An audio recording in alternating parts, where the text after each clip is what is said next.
Bukan India yang membawa Dharma ke Jawa, tapi Jawalah yang membawa Dharma ke India.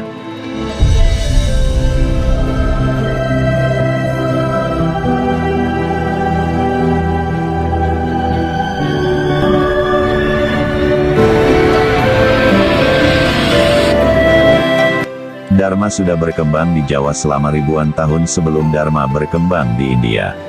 Peradaban India kuno jauh lebih mudah dibandingkan dengan peradaban Jawa atau Sundaland. Bahasa Sanskerta bukan berasal dari India, tapi berasal dari tempat yang kini sudah tidak ada lagi, Sundaland. Manusia purba India tak setua manusia purba Jawa. Nenek moyang Jawa atau Sundaland menyebar ke India, China, Tibet, Mesir, Mesopotamia, Yunani, dan berbagai tempat lainnya sejak letusan Toba 75.000 tahun yang lalu dan letusan Krakatau 11.600 tahun yang lalu, membawa dan mengajarkan budaya dan peradabannya. Dr. Ir Andang Bachtiar, ahli geologi negara Indonesia, duduk di Dewan Energi Nasional mulai 2014, dalam channel YouTube SMC Media Visitama dalam konten yang berjudul, Majapahit sudah ada sejak abad ke-5 sebelum Masehi, yang merupakan rekaman dari seminar bencana dan punahnya peradaban, di kampus ITS tanggal 8 Juni tahun 2016. Dr. Ir Andang Bachtiar dalam videonya menjelaskan, bahwa dalam masa 11.000 sampai 12.000 tahun yang lalu, orang Jawa khususnya dan Sundaland umumnya sudah hidup bercocok tanam dan memiliki sistem irigasi yang maju. Ia bahkan menunjukkan sebuah tayangan citra satelit bahwa di dalam Laut Jawa dan lautan bekas daratan Sundaland yang berdekatan dengan Bangkok, ditemukan adanya sungai-sungai dan saluran-saluran irigasi yang berusia 12.000-an tahun, yang membuktikan bahwa pada 12.000 tahun yang lalu di Jawa atau Sundaland telah terdapat sistem irigasi dan pertanian. Pernyataan ini sama dengan hasil penelitian ilmiah Prof. Arisio Santos, seorang geolog dan fisikawan nuklir Brasil yang ia tuangkan dalam bukunya berjudul, Atlantis The Lost Continent Finally Found, terbitan tahun 2010.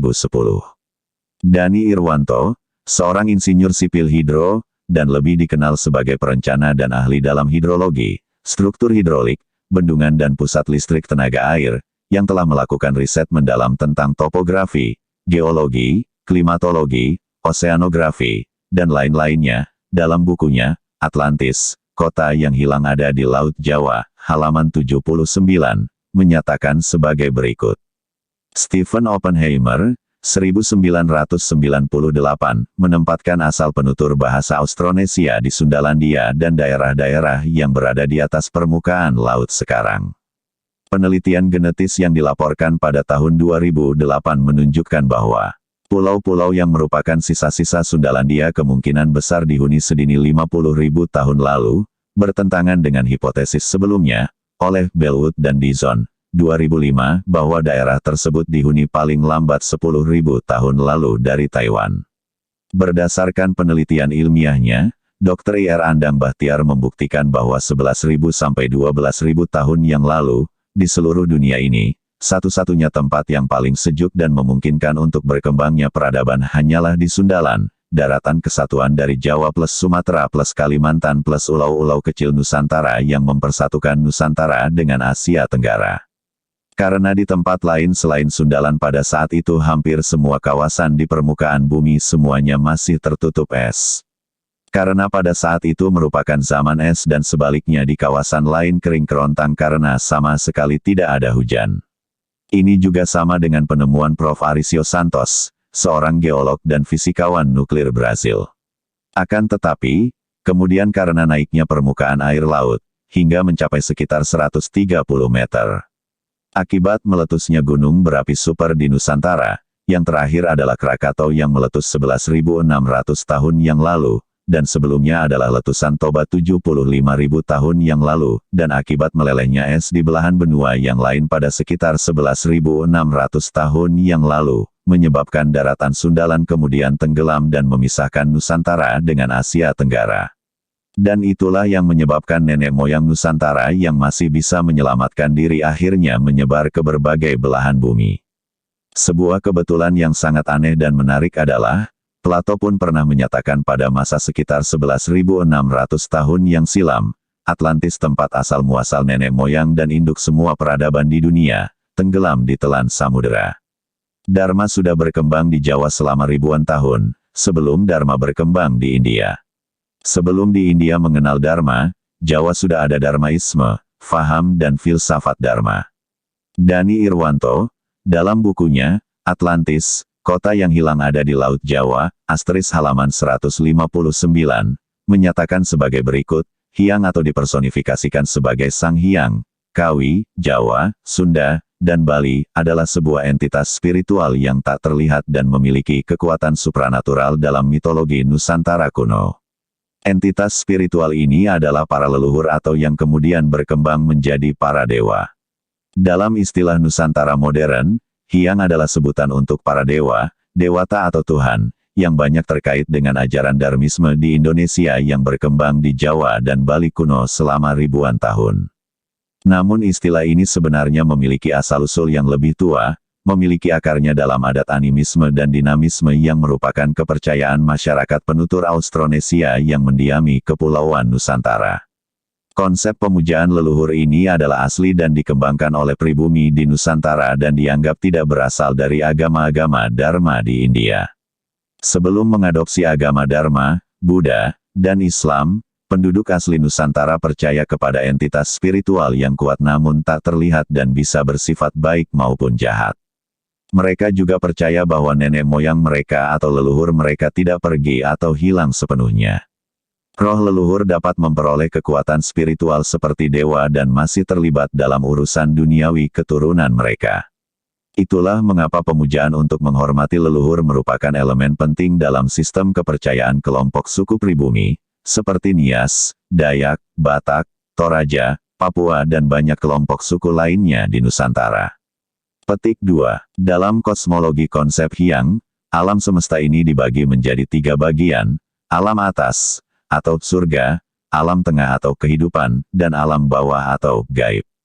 Konsep ini kemudian diadopsi dalam Dharmisme, menjadi surga atau dunia atas, pertiwi atau bumi, dan patala atau dunia gaib.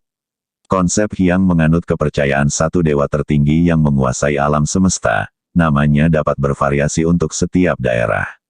Pada awalnya adalah dewa penguasa perairan, misalnya Baruna. Lalu kemudian penguasa alam semesta yang lebih luas, misalnya Batara Guru. Selain itu, pemujaan terhadap dewa yang memberikan kesuburan dan hasil pertanian, terutama padi, misalnya Dewi Sri, juga merupakan unsur yang penting dalam kepercayaan masyarakat Nusantara. Kedua unsur kuat tersebut, perairan dan pertanian, adalah juga merupakan unsur yang penting di Atlantis. Konsep Hyang berawal dari pemujaan roh leluhur yang dapat memberikan kekuatan supranatural, dilakukan di kuil-kuil atau tempat-tempat suci lainnya. Seperti halnya Atlantis, mereka memuja roh leluhurnya yaitu Poseidon dan Kleitus di sebuah kuil suci di pusat kota. Kahyangan, dari kata ka, dan Hyang, dan an, tempat untuk para Hyang, dalam istilah lain adalah swarga, atau surga, adalah suatu tempat di alam yang dipercaya oleh para penganut beberapa keyakinan, sebagai tempat tinggal para Hyang. Istilah kahyangan populer di Jawa, Bali, dan Lombok dalam kepercayaan mereka, Kejawen, Sunda Wiwitan dan Dharmisme Bali, serta dalam cerita klasik pewayangan. Kahyangan mirip dengan Banua Ginjang, dalam kepercayaan Batak, dan Kaharingan dalam mitologi Dayak. Etimologi Hyang masih terus digunakan sampai sekarang. Sang Hyang, dan Rahyang, merujuk kepada para dewa Dahyang, Danyang, Dayang, mengacu pada roh penjaga tempat-tempat suci atau tempat angker tertentu. Tiang dalam bahasa Jawa yang berarti orang, diyakini berasal dari kata ti dan Hyang, berarti keturunan Hyang. Parahyangan atau Priangan, berarti tempat tinggal para Hyang yang dimuliakan. Mojang Priangan adalah sebutan untuk seorang gadis dari Priangan, dataran tinggi Dieng di Jawa Tengah, terdiri dari gabungan kata-kata di dan Hyang, yang berarti kediaman Hyang di tempat yang tinggi. Gunung Padang di Jawa Barat adalah dari kata-kata pada dan Hyang, yang berarti tempat suci para Hyang. Sembahyang adalah berasal dari kata sembah dan Hyang, yang berarti ibadah kepada Hyang. Beberapa orang Jawa percaya bahwa kata wayang adalah berasal dari kata wa dan Hyang, yang berarti untuk Hyang. Beberapa tokoh dewa dalam kisah pewayangan memiliki gelar yang dimulai dengan Sang Hyang. Istilah negeri Kahyangan adalah berarti tanah para Hyang atau tanah surga. Sang Hyang Api, sebuah kompleks gunung berapi aktif di Kepulauan Nusa Tenggara dan terdapat dalam naskah Majapahit, negara Kertagama, pada abad ke-14, adalah berasal dari Sang Hyang Api. Pulau Sangiang di Selat Sunda berasal dari Sang dan Hyang. Peradaban India jauh lebih muda dari peradaban Jawa atau Sundaland. Peradaban India kuno baru ada sekitar 2500 tahun sebelum Masehi di sekitar lembah Sungai Indus, ditandai dengan ditemukannya saluran pembuangan dan sanitasi di Mohenjo-daro dan Harappa. Tentu apabila dibandingkan dengan temuan bahwa di Jawa khususnya dan Sundaland umumnya telah ada pertanian, irigasi, dan pertanian, setidaknya sejak 11.000 sampai 12.000 tahun yang lalu bahkan lebih, peradaban India jauh lebih muda dibandingkan peradaban di Jawa atau Sundaland. Hanya saja, peradaban Jawa atau Sundaland itu kini telah tenggelam di telan lautan, semenjak sekitar 11.600 tahun yang lalu, angka tahun yang sama yang disebutkan oleh Plato mengenai saat tenggelamnya Atlantis, kota tertua di dunia tempat berkembangnya peradaban manusia untuk pertama kali. Fakta menariknya adalah, dalam kitab berbahasa Sanskerta, Bhagavata Purana, tahun 500 SM sampai 1000 M terdapat kisah tenggelamnya Kumarikandam, yang menceritakan tentang seorang penguasa Dravida, Manu, yang dikenal juga sebagai Satyavrata, yang selamat dari bencana banjir setelah membangun perahu yang dibimbing oleh Dewata, mirip Nuh dan bahteranya dalam kisah agama Samawi. Dia dibimbing ke tempat yang aman, setelah Dewa Wisnu menjelma sebagai ikan, yang menarik perahu melalui air banjir yang bergejolak. Kisah ini disebutkan dalam kitab Matsya Purana, 250-500 sebelum Masehi juga. Ketika Kumarikandam tenggelam, penduduknya menyebar ke seluruh dunia, dan mendirikan berbagai peradaban, sehingga klaim bahwa benua yang hilang juga merupakan tempat lahirnya peradaban manusia. Peristiwa tenggelam dan lenyapnya Kumarikandam, ini sangat mirip dengan peristiwa tenggelam dan lenyapnya Sundaland, ditelan banjir besar, yaitu ketika air laut naik setinggi 130 meter, pada sekitar 11.600 tahun yang lalu, yang mengakibatkan nenek moyang Jawa, atau Sundaland, yang masih bisa selamat menyebar ke berbagai kawasan di muka bumi, termasuk ke India. Dan peristiwa tenggelamnya Kumarikandam, ini juga sangat mirip dengan kisah pindahnya dewa-dewa Jawa asli yaitu, Sang Hyang Menang, Sang Hyang Tunggal sekeluarganya. Pada saat tenggelamnya pulau-pulau Jawa tempat Sang Hyang Menang dan Sang Hyang Tunggal sekeluarga bersemayam akibat terjadinya gempa bumi, gunung meletus, dan banjir besar yang memporak-porandakan dan menenggelamkan daratan pulau-pulau di Jawa, ke puncak Gunung Tengguru, dan membangun kahyangan di sana. Lalu menurunkan dewa-dewa dalam tradisi India, seperti Dewa Brahma, Wisnu, Siwa, dan lain-lainnya. Gunung Tengguru itu sekarang dikenal dengan nama Gunung Himalaya, dengan puncaknya Mount Everest. Dani Irwanto, dalam bukunya, Atlantis, Kota yang Hilang Ada di Laut Jawa, halaman 277, berbicara mengenai Kumarikandam, tersebut, menyatakan sebagai berikut, Kumarikandam adalah legenda Tamil tentang sebuah peradaban kuno yang secara geografis terletak di Samudera Hindia, dan kemudian tenggelam ke dalam lautan. Walaupun para penulis Tamil tidak menyebutkan kapan persisnya Kumarikandam tenggelam, hanya sebagai konon pada zaman dahulu, atau beberapa ribu tahun yang lalu, namun cerita-cerita tersebut sejalan dengan teori pasca glasial yang secara luas sudah dapat diterima oleh para ilmuwan. Peradaban Tamil kuno ini berada di sebelah selatan Tamil kini, atau untuk menuju ke tempat barunya dicapai dari arah selatan. Daratan luas yang tenggelam di masa lalu tersebut secara geologi tidaklah lain selain Sundalandia. Teori-teori sebelumnya menghipotesiskan bahwa daratan Kumarikandam yang luas tersebut berada di sebelah selatan anak benua India, namun teori pergerakan lempeng tektonik tidak mendukung adanya daratan tersebut dalam waktu hanya ribuan tahun ke belakang. Dapat diduga pula bahwa Kumarikandam adalah memiliki keterkaitan dengan Atlantis atau peradaban-peradaban setelahnya. Kemudian di dalam bukunya, Sundaland Tracing the Cradle of Civilizations, halaman 275, Dani Irwanto menyatakan, tahun dari 3 tingkatan Sangams diperkirakan di antara 11.000 dan 12.000 tahun yang lalu, hampir mirip dengan waktu berakhirnya periode Younger Dryas. Dryas terkini, sekitar 12.900 sampai 11.700 tahun yang lalu. Disebutkannya jajaran gunung-gunung yang memiliki 48 puncak yang tinggi, 4 sungai yang berasal dari gunung, dan tambang emas dan batu mulia, secara kebetulan cocok dengan legenda kitab suci, Taman Eden, dihipotesiskan oleh penulis sebagai sebuah wilayah di Kalimantan Selatan. Gunung Meru Malai di mana di sana jajaran gunung-gunung yang mempunyai 48 puncak yang tinggi secara kebetulan cocok dengan Gunung Malaya di dalam laporan Ptolemes mengenai Taprobana, yang dihipotesiskan oleh penulis sebagai daerah Malawi di Kalimantan pada kawasan Mueller, Swaner, Arabella, seluas 4,3 juta hektar, yang berada di Kalimantan Barat dan Tengah, Indonesia. Jajaran gunung-gunung ini memiliki 10 puncak ke arah selatan suatu permukaan yang luas terdiri dari hamparan tanah lumpur dan asal-usul dari 4 sungai utama, Kahayan, Kapuas, Barito, dan Negara. Sungai Pahruli digali untuk tujuan irigasi juga secara kebetulan cocok dengan deskripsi Plato mengenai Atlantis.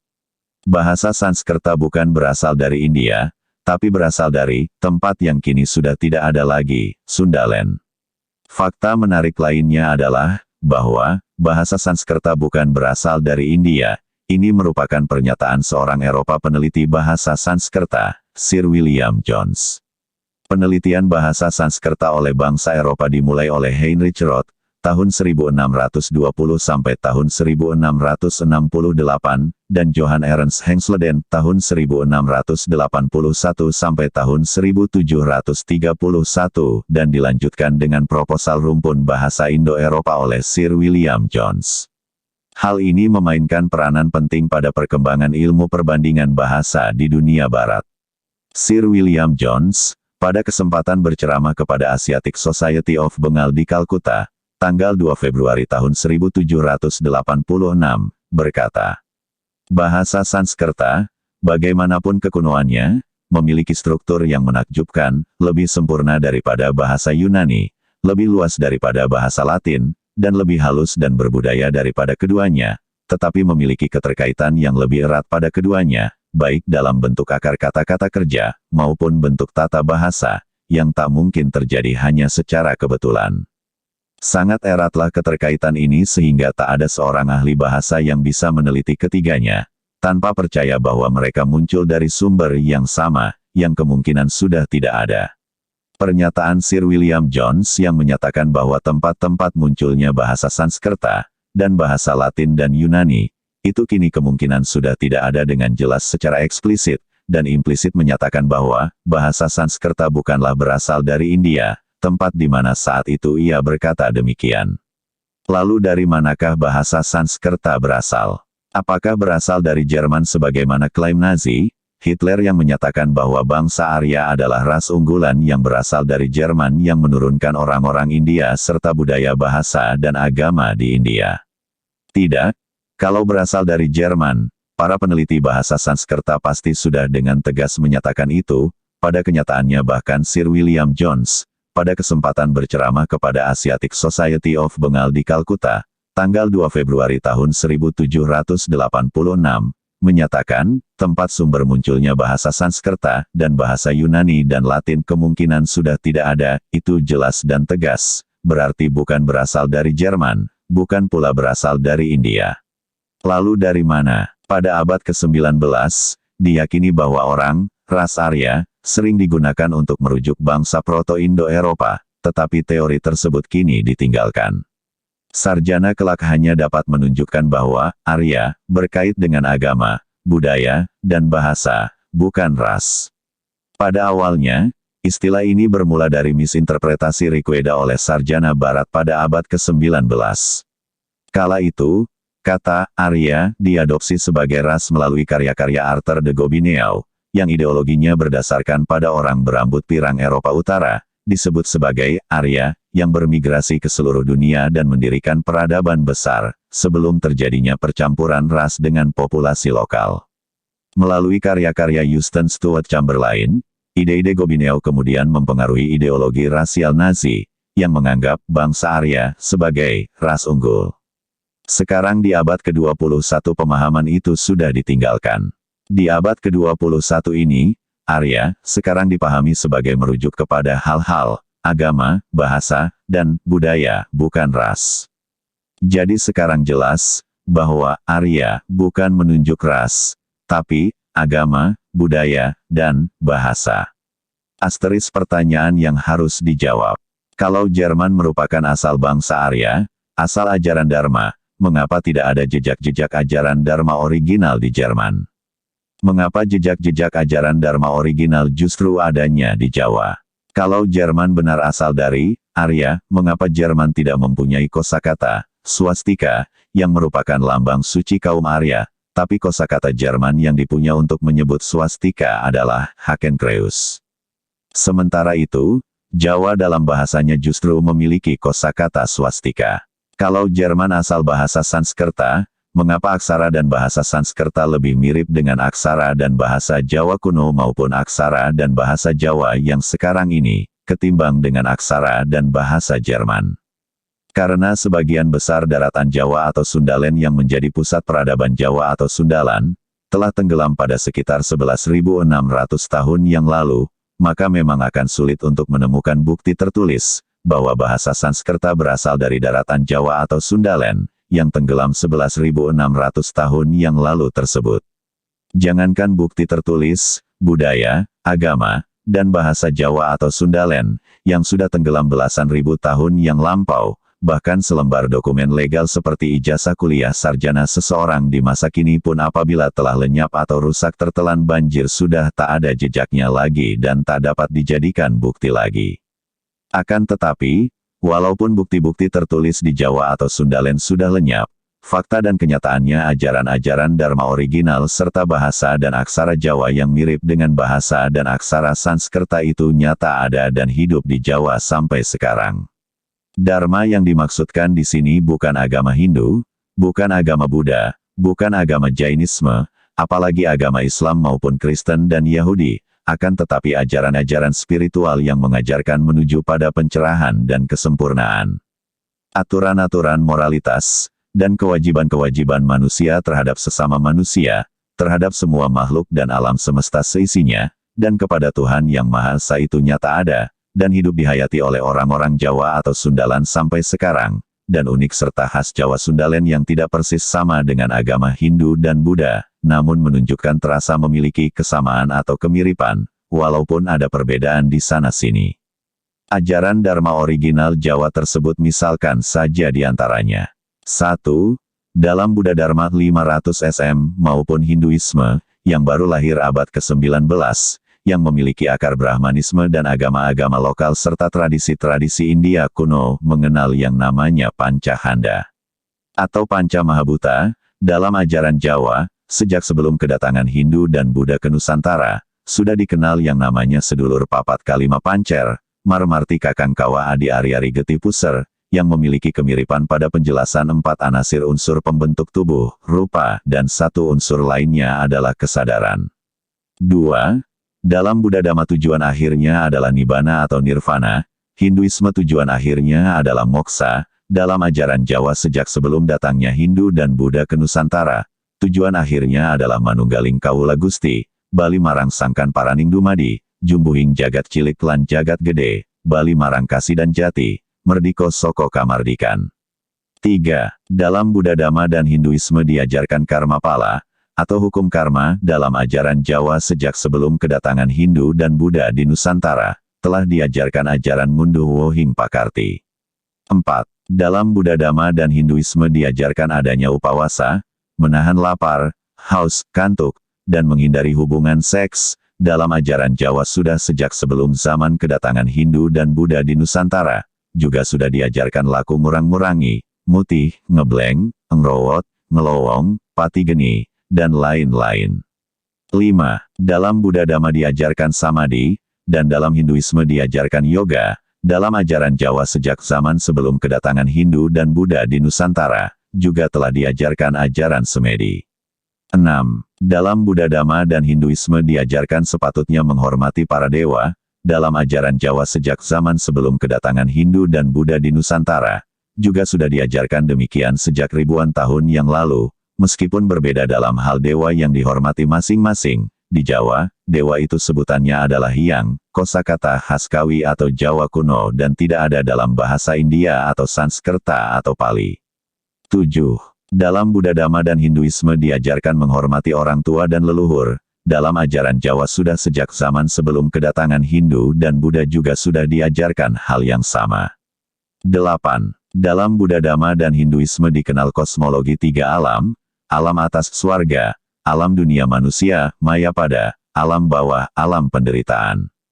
Dalam ajaran Jawa sudah sejak zaman sebelum kedatangan Hindu dan Buddha di Nusantara juga sudah diajarkan kosmologi tiga alam, triloka.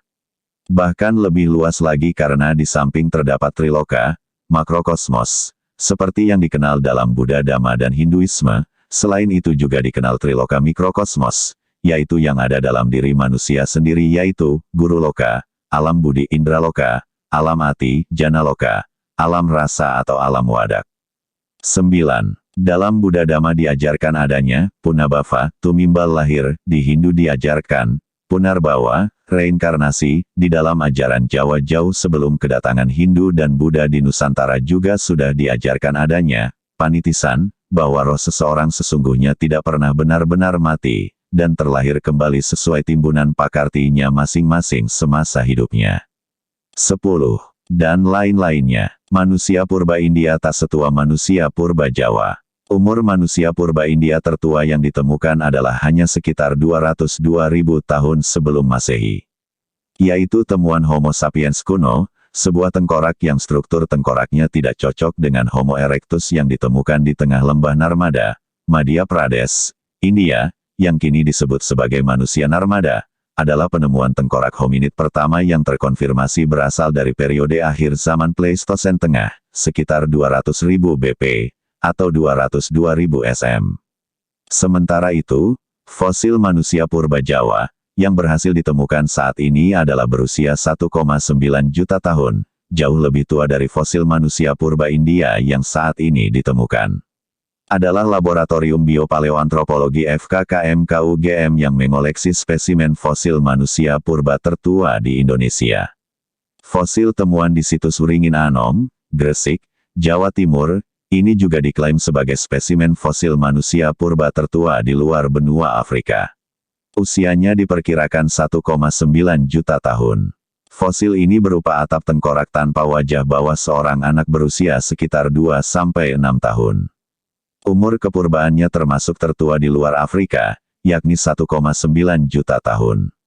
Nenek moyang Jawa atau Sundalen menyebar ke India, China, Tibet, Mesir, Mesopotamia, Yunani, dan berbagai tempat lainnya sejak letusan Toba 75.000 tahun yang lalu dan letusan Krakatau 11.600 tahun yang lalu, membawa dan mengajarkan budaya dan peradabannya. Menurut penelitian Prof. Arisio Santos, dalam bukunya, Atlantis The Lost Continent Finally Found, halaman 73-75 menyatakan sebagai berikut ini. Sejenis kera yang menyerupai manusia, yaitu nenek moyang manusia, pertama kali muncul di Afrika, sekitar 3 juta tahun yang lalu. Hominid primitif ini segera menyebar ke seluruh Asia dan wilayah di luarnya, mencapai timur jauh dan Australia setidaknya sekitar 1 juta tahun yang lalu, atau bahkan mungkin lebih. Di sanalah manusia asli ini mula-mula mengembangkan peradaban. Di Indonesia dan negeri-negeri sekitarnya inilah, manusia setelah bermigrasi dari sabana-sabana Afrika masa Pleistosen yang setengah bergurun, dan dari Timur Tengah yang saat itu gurun sama sekali, pertama kali menemukan kondisi-kondisi iklim yang ideal bagi perkembangan diri seutuhnya. Di tempat inilah sebenarnya nenek moyang kita menemukan budaya bercocok tanam dan peradaban. Penemuan-penemuan yang mengubah kita dari sekadar hewan biasa yang sibuk mencari makan tanpa henti. Meskipun demikian, perkembangan-perkembangan ini sebenarnya terjadi pada akhir zaman es, yaitu pada masa Pleistosen. Pleistosen adalah kurun terakhir dari kurun-kurun waktu geologis yang besar, yang dimulai sekitar 2,7 juta tahun yang lalu dan berakhir kurang dari 11.600 tahun yang lalu, baru terjadi sekejap mata jika dilihat dari kurun waktu geologis. Hal yang paling dramatis adalah, karena tepat di tempat-tempat semacam inilah, di wilayah Indonesia, titik di mana peradaban manusia dan budaya bercocok tanam berkembang untuk pertama kali. Kemudian pada halaman 81-82 Santos menyebutkan, sejumlah kecil orang yang selamat dari bencana Toba, ledakan Gunung Toba 75.000 tahun yang lalu, yang menghancurkan Lemuria, terpaksa melarikan diri dari surga yang hancur itu. Rupanya, India untuk sementara waktu menjadi tempat perlindungan utama yang dipilih oleh mereka. Tetapi pada saat kondisi di daratan Indonesia sudah cukup tenang, kebanyakan orang kembali ke wilayah surga tersebut. Akhirnya, putra ibu Atlantis yang mengagumkan, Atlantis Junior kembali didirikan di wilayah Indonesia, berhasil meraih puncak kebesaran manusia. Tetapi terjadi bencana alam baru, juga bencana tingkat global, tetapi kali ini disebabkan oleh ledakan Krakatau, 11.600 tahun yang lalu, akhirnya mengakibatkan zaman es Pleistosen berkesudahan. Mencairnya gletser-gletser Himalaya yang sangat besar juga mengakibatkan meluapnya sungai-sungai besar Asia dan membuat seluruh wilayah tersebut tidak layak dihuni oleh manusia, dalam jangka waktu yang sangat panjang sesudahnya. Banjir-banjir ini juga menghabiskan sisa, yang sebagian besar sudah dihancurkan oleh ledakan gunung berapi. Penyebab awal bencana dan gempa bumi serta tsunami yang dipicu oleh meletusnya gunung berapi. Mencairnya gletser-gletser Himalaya yang sangat besar pada akhirnya juga menyebabkan terjadinya kekeringan di seluruh wilayah yang dulu mereka aliri, di Tibet, wilayah Tarim Basin, Mongolia luar dan dalam, dan sebagainya. Sekali lagi, orang-orang yang ditimpa bencana ini harus meninggalkan kampung halaman surga mereka. Sepanjang milenium berikutnya, ketika kekeringan memburuk, mereka pindah ke tempat-tempat yang lebih jauh, seperti Asia Tenggara, Cina, Mongolia, dan sebagainya. Tetapi, penduduk setempat mengusir mereka, sehingga mereka terpaksa mengembara dan menjarah, menjadi orang-orang barbar, seperti Yuezhi, bangsa Tocharia, Xiongnu, bangsa Hun, dan sebagainya. Demikianlah, pada milenium tersebut, mereka pindah lagi untuk mendirikan peradaban-peradaban besar di Mesir, Mesopotamia, Palestina, Afrika Utara, Eropa, Asia Utara, Timur Dekat, bahkan Oseania dan Amerika yang jauh letaknya. Ada yang datang dengan berjalan kaki dalam rombongan besar, seperti pelarian Israel.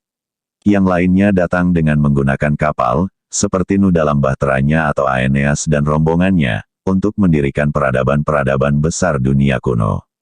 Para perantau ini lalu dikenal dengan nama-nama seperti bangsa Fomore, Pelasgia, Etruska, Hyksos, Barbar, Mesir, Libya, orang-orang laut, dan sebagainya. Nama-nama ini kerap kali dihubungkan dengan gagasan tentang daratan yang tenggelam yang berubah menjadi rawa atau pulau, Seket Aru, rawa-rawa Tritonia, dan sebagainya. Pulau ini adalah Pulau Atlantis, Nessos yang sering disebut oleh Plato. Kata ini sama dengan Vipa dalam bahasa Sanskerta, yang juga berarti benua pulau, dan merujuk kepada surga yang tenggelam. Peradaban-peradaban besar yang kita kenal di lembah Sungai Indus, Mesir, Mesopotamia, Asia Kecil, Yunani, Romawi, dan bahkan wilayah-wilayah Amerika, Meksiko, Peru, dan sebagainya kebanyakan adalah koloni bangsa Atlantis dan didirikan pada awal dan akhir zaman es terakhir serta sesudahnya, oleh mereka yang selamat dari bencana alam, yang dua kali menghancurkan surga kembar, Atlantis yang sebenarnya, yang dihancurkan oleh ledakan Toba 75.000 tahun yang lalu, dan Atlantis Lemuria yang dihancurkan oleh ledakan Krakatau 11.600 tahun yang lalu. Petik 2. Rahayu, Rahayu, Rahayu. Rahayu mulyaning jagat, Rahayu sagung dumadi.